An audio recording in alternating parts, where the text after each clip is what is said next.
Hi everyone, it's time for our November blocks for the Civil War Sampler. If you're following along with us, we're getting towards the end of our program, and this month we're going to be doing 4 blocks. Those blocks are number 31, 33, 41, and 43. So let's get started with block number 31, Empty Spools. Our first block this month is number 31, Empty Spools. And you can see that the shape of the block is in the same shape as a spool of thread. Now, I'm going to be making this block in the same size as I've made my other blocks, which is an 8-inch finished block. That means that when the block is finished, it will measure 8.5 inches, which includes the seam allowance. When it's sewn into my quilt with the sashing pieces, it will measure 8. Now, if I'm making an 8-inch block, you'll notice that Barbara gives you the instructions for an 8 and a 12-inch. But the 8-inch block says that you would need one dark square 9.25 inches. Now, why would I need a 9.25 inch square if I'm making an 8-inch finished block? The reason for that is dog ears and seam allowance.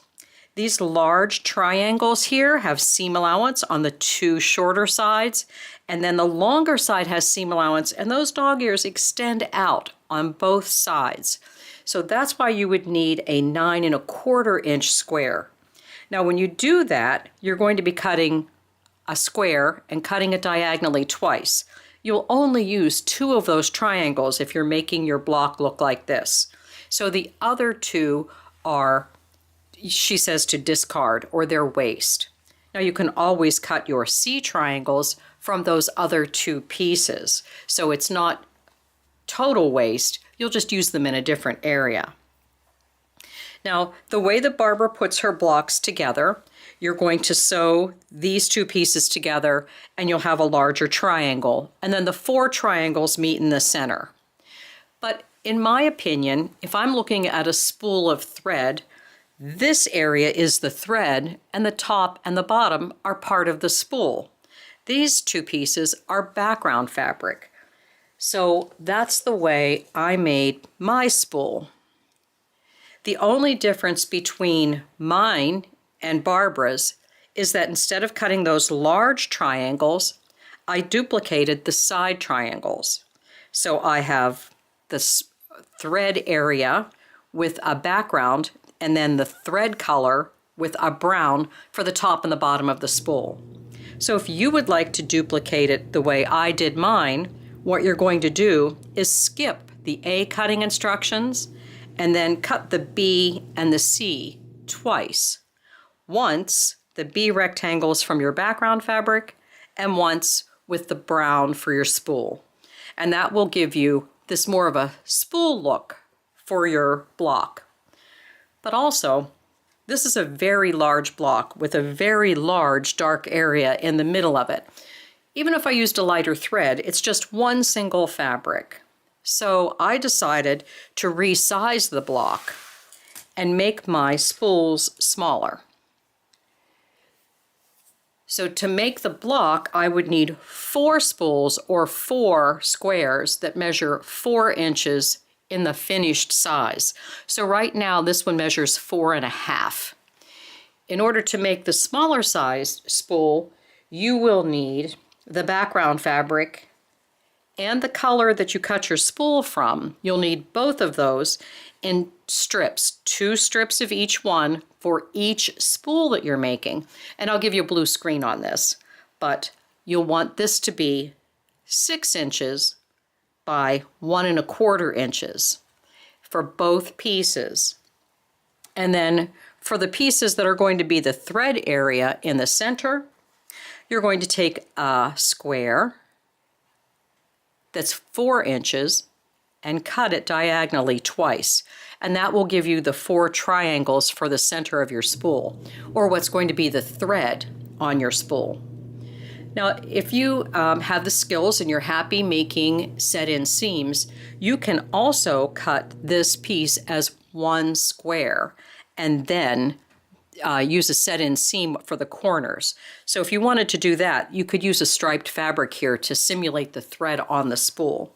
But I went ahead and used Barbara's assembly technique and just changed the size of my spools.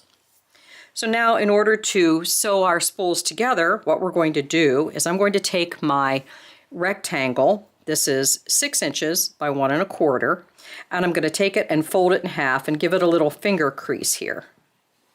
Then I'm going to open it up, and I'm going to take my triangle and fold that in half to find the center. So once I've pinched it a little bit there and made that mark for myself, I'm going to line those 2 marks up so that my triangle is centered in the rectangle. And I'll do that for both of these pieces. And then using my 1/4 inch seam allowance, I'm going to sew them together. Remember, I need 2 of these and 2 of these for each spool block.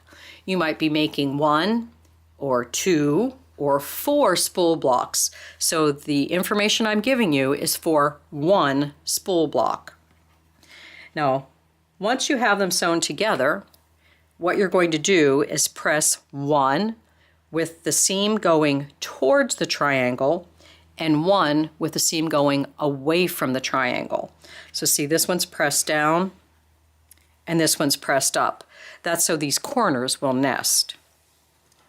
Now, once you have them sewn together, you're going to need a 1/4 square triangle ruler to trim them up. I'm going to use this one. This is the 4590 ruler from Creative Grids.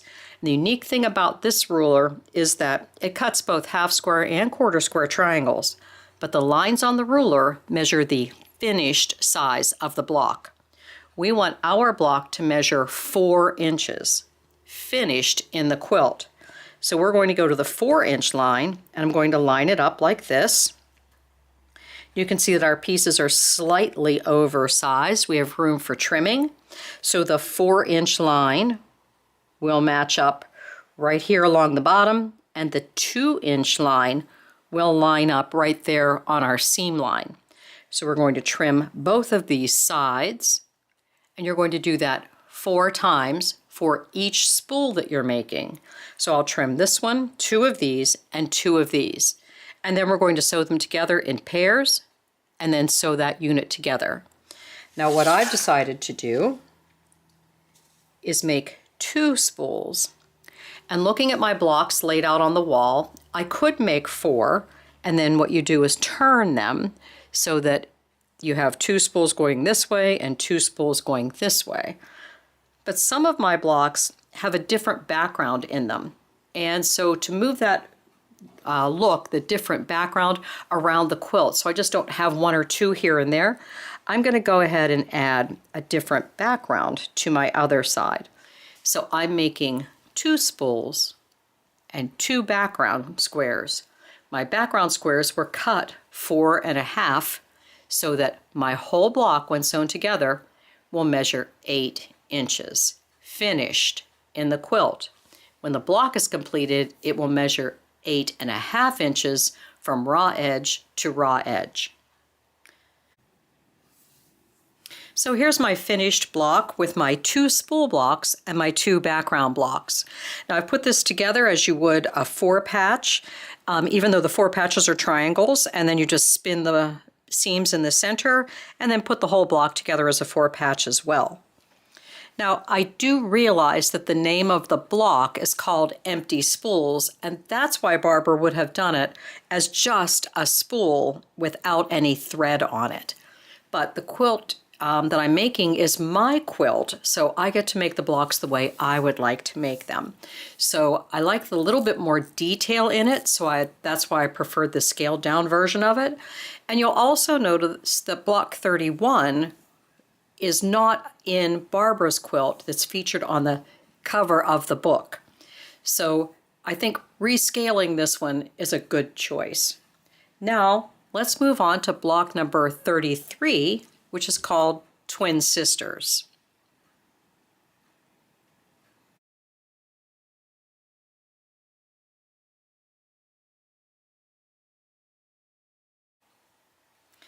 Block number 33, which is called Twin Sisters, is also one of those blocks that is not featured in the quilt that's on the cover of the book. But it's also one of the ones that's put together very similar to the spool block in that you have 4 large triangles that all come together in the center to create the block.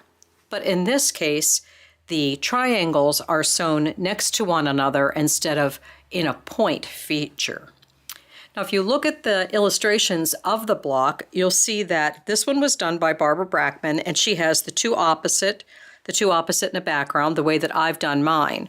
But this one, which was done by Roseanne Smith, Roseanne had a lovely fabric that she was able to fussy cut so that each of her rectangles repeated the exact same design in the exact same place. So your choice of fabric will have to do with what you have in your fabric stash, your collection, so that you can choose something very interesting to put these together. Now, I went with this arrangement, which was Barbara's, and you'll see that in the cutting instructions for piece A, you're going to be cutting a square 5 1/4 inches and then cut it diagonally twice, and that will give you the 4 corner or outside triangles of your background fabric. And when you cut them like that, your straight of grain remains on the outside edge of the block, so that's a good thing to do. But if you don't want to do 5 1/4, cut them at 5 1/2. A little bit larger won't hurt in this block. And then your rectangles are 6 1/2 inches long, and that's adequate. You can add to it if you would like, but it also says they should be 3 3/8 inch wide. Well, that's just 1/8 of an inch shy of 3 1/2, so go ahead and round up. You'll sew this rectangle to this triangle, and you want to keep one side even so that your rectangle is going to stick out here with no background fabric next to it. Once you have those done, press your seams and press towards the dark in this case, because no seams actually meet until you get to the center of your block. So you'll make 2 for one side and 2 for the opposite side. Unless you're using the fussy cut technique, then they'll all be exactly the same. Sew them together in pairs the way that we did our spool block, and then sew that center, matching that center intersection right there. Now, if you've rounded up just a little bit, you need to square up your block. The easiest way to square up your block is to use a ruler that was designed to do that. So this is my 8 1/2 inch square from Creative Grids. Now, the Creative Grids brand rulers all have these centering lines on them, so there's a mark right there so I know where the center of the ruler is. It also has a diagonal line from one corner to the other, so I can get it pretty much lined up like this. So I'm going to line it up and make sure that this corner is where I need it to be. This should be in the center, and this corner should also be on a seam line. So I want that seam line lined up. I also want to check these 2 corners over here and over here to make sure that they're lined up properly. What's more important than the center is that your 4 corners be lined up. Because if my center was slightly off, but my corners meet, no one will ever notice that middle. So make sure that you're lining up properly when you line them up. And this line up here to be at 8 1/2 would be at 4 1/4 in the center. So you start there. Now, if you have a ruler that's larger than this, then you're going to line up 2 sides, trim those, and then rotate and trim again. And if you have the right size ruler, which would be 8 1/2 for my size blocks, it's also handy to have that rotating mat so that you can lay it down, line it up, trim 2 sides, and then just rotate the mat without having to pick up your block. So now that we've finished our Twin Sisters block, we're moving on to number 41, Indiana Puzzle. Next up is the Indiana Puzzle, which is block number 41 in your book, and this is our first circular block. This one I think is a lot of fun, but we're going to change the instructions on this one as well. Now, in your cutting instructions, it will tell you to use the patterns on page 101 in your book. So if you go all the way to the back of your book, way back here, you'll see that you have block 41, and these are your templates.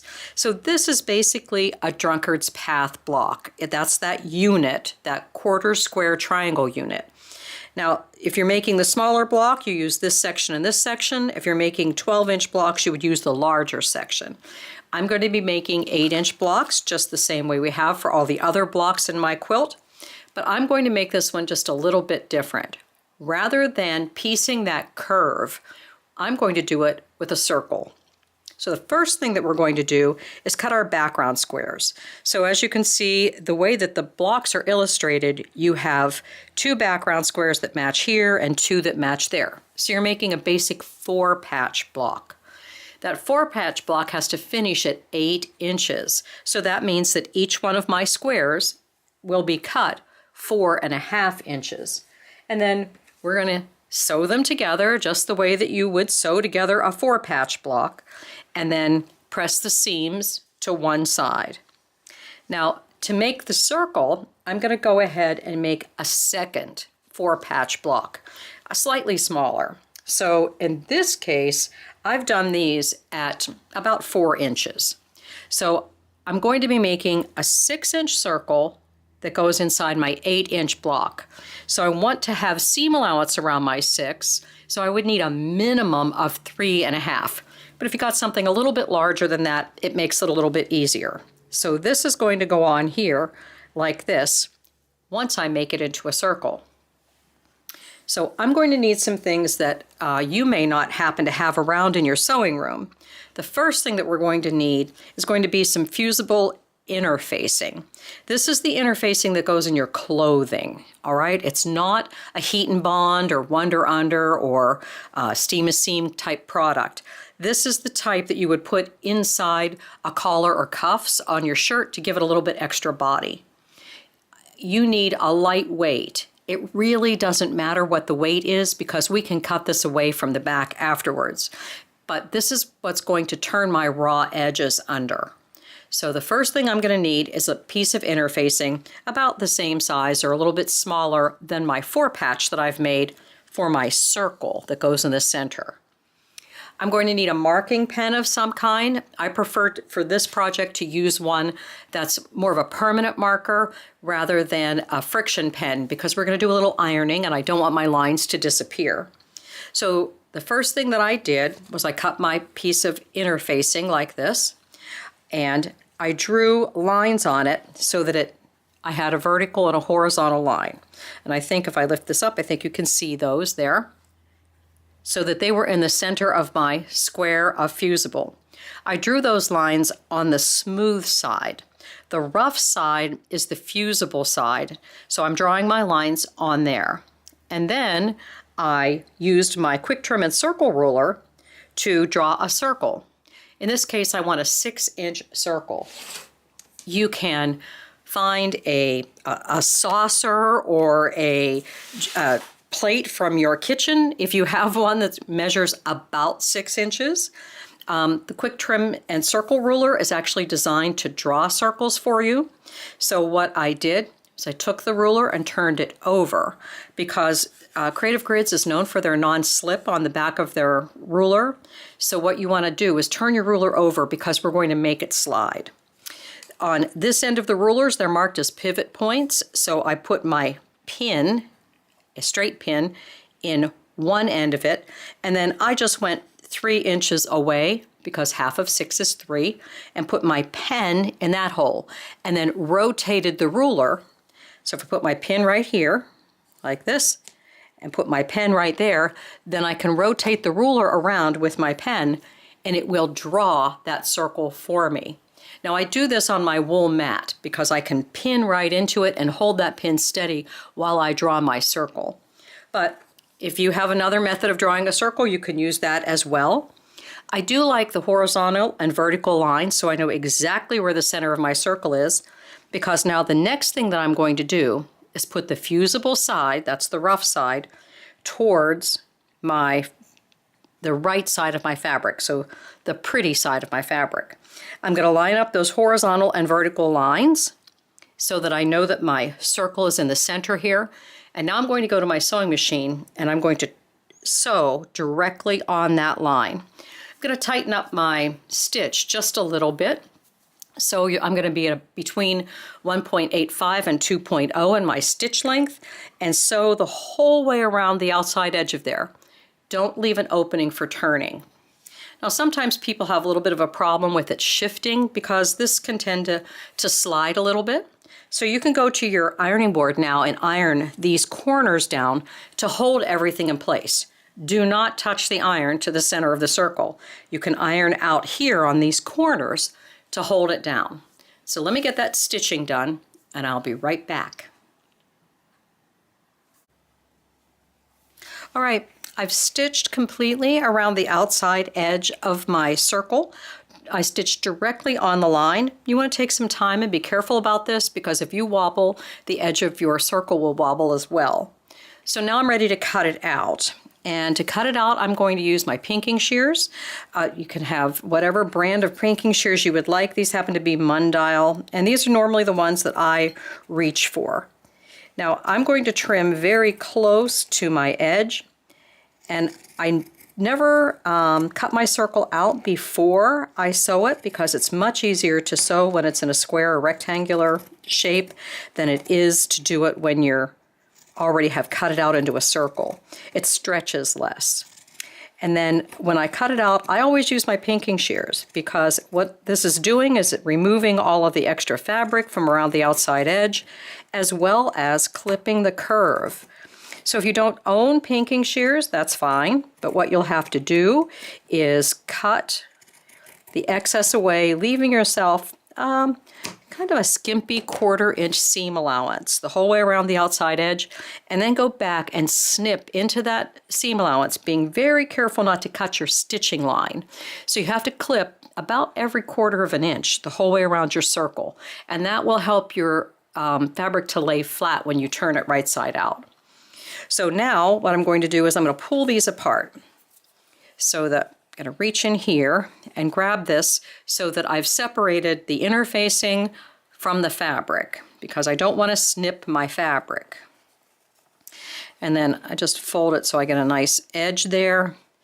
Take my regular scissors and I'm just going to cut an X in the center of here. This doesn't have to be neat, doesn't have to be exactly in the center.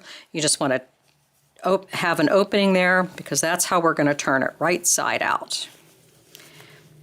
So this is a very thin interfacing that I'm using, but as I said, it really does not matter which one you use because we can trim it away afterwards. Now, I run my finger around the outside edge there to kind of get it tucked into place. But then the next thing that I want to do is I want to use a turning tool. And I happen to like this one from Clover, and it has this rounded edge on it, which is perfect for getting in here and turning this and making sure that you have a nice smooth circle the whole way around. Now when I get this all nice and flat and have my piece all turned properly, get that all laying flat there. Now, I can't iron this. I can't go to my ironing board and press this nice and crisp around the outside edge. Can you imagine why? Because now that I've turned it right side out, the fusible side is on the back. So if I go to my ironing board and I iron this, it will stick to my ironing board because the fusible side of the interfacing is now on the back. Now, if I wanted to give it a nice crisp press around the outside edge here, I would go to my applique pressing sheet. So I know these are tools that we've normally not used in this program, but if you have an applique pressing sheet, you can take this there and iron the edge the whole way and give yourself a nice crisp edge.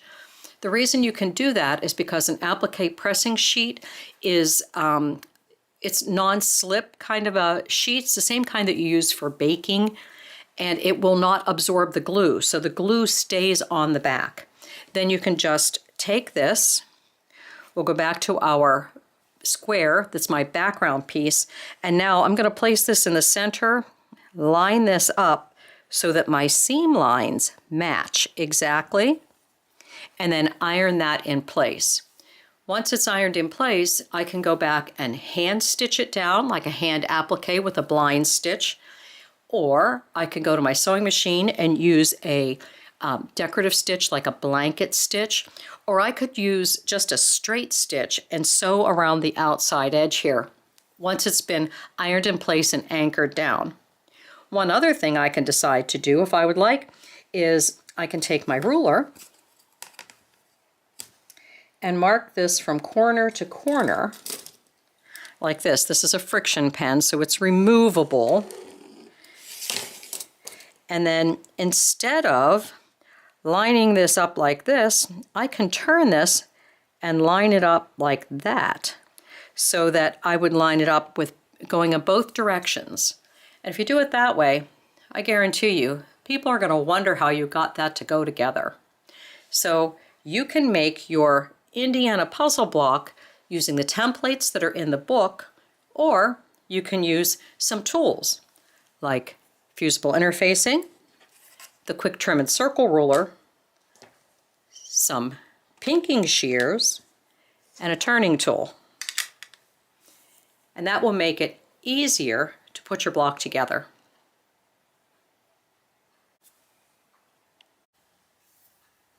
Before we finish with block number 41, I want to show you that I've gone ahead and used my sewing machine and stitched a blanket stitch completely around the outside edge.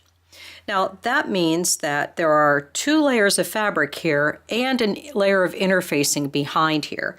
And if you'd like to get rid of that, you can do the exact same thing that we did before. You can separate the 2 layers, pull them apart, and snip into it. And then you can get in here with your scissors like this and trim, leaving about 1/4 of an inch seam allowance past your decorative stitching there. Remember that stitching could be done by hand or machine, and it can be a blanket stitch, or it can also be just a plain straight stitch in matching thread. So now what's happened here is I've cut away the center part, so you can see I can press my pieces a little bit flatter there. I have 1 layer of fabric. I've got 1 layer of fabric here, and the fusible interfacing was stuck to the piece that I cut away. So I removed the extra fabric and the interfacing by cutting away the back of my block. So I'm back down to 1 layer. Now we've got 1 more block to do for this month. Our last block for November is number 43, the Union Shield block. Now this is one of those blocks where I think you might want to make a substitution. I'm not going to be putting this block in my quilt because it doesn't look much like a shield when you put it on an angle. It's also one that you see I've marked is not in the original quilt from the front of the book. So if you're willing to make this one, I've tested the pattern, and all of Barbara's instructions will work, her cutting instructions. When you put it together, you're putting it together with rectangles here. It would be nice to be able to use a specialty ruler to make this bottom triangle, but I've discovered that you really can't. The angle that's right here is a 37-degree angle in order to get the block proportionate the way that Barbara has it drafted. So there really isn't a ruler that you can use for that type of thing. I will say that she has you cut square and then cut it in half to make the 2 corner pieces, when in reality I think it would be easier to put squares there and then just clip the corners the way that we do for traditional patchwork. Now this is the Shield of Liberty, which inspired this block. So if you're up for some applique, I have gone ahead and drafted that Shield of Liberty out like this, and this page will be available in our files section on the 9 Patch a Day group page on Facebook, because that page allows me to upload files for you. So you'll find this in the files section on that page. If you're not a member of the 9 Patch a Day group, it is a private Facebook group. All you have to do is ask to join. Everyone is welcome. Facebook will ask you a question, and that answer to that is, where do you live? And you can answer that with your state, your city, your country, however you would like. I don't actually need your address. We're just looking for a question that the bots can't answer. So you'll answer the question, where do you live? Then on that main page, you will be able to download multiple files of all different things, but you're going to want to look for the one that says CW for Civil War, 43 for the block number, and you'll get this outline that's right here. It's just a basic outline. You can use your favorite method to applique to put it together, whether that be a fusible applique or a hand-stitched applique. If you want to make sure that you add your seam allowance or your overlap in this area right here between the two, and then your scallops around the outside edge, and this will fit very neatly into an 8-inch finished block. So those are our blocks for November. I do believe by my calculations we have about 11 blocks left. In December we will be doing 5 because there are 5 Sundays. In January we will do 4 more, and then in February we're only doing 2. So if you kind of fall behind because of the holiday, don't worry about it. You'll have some time in February to catch up. So thanks for joining me, and enjoy making your November blocks for our Civil War sampler.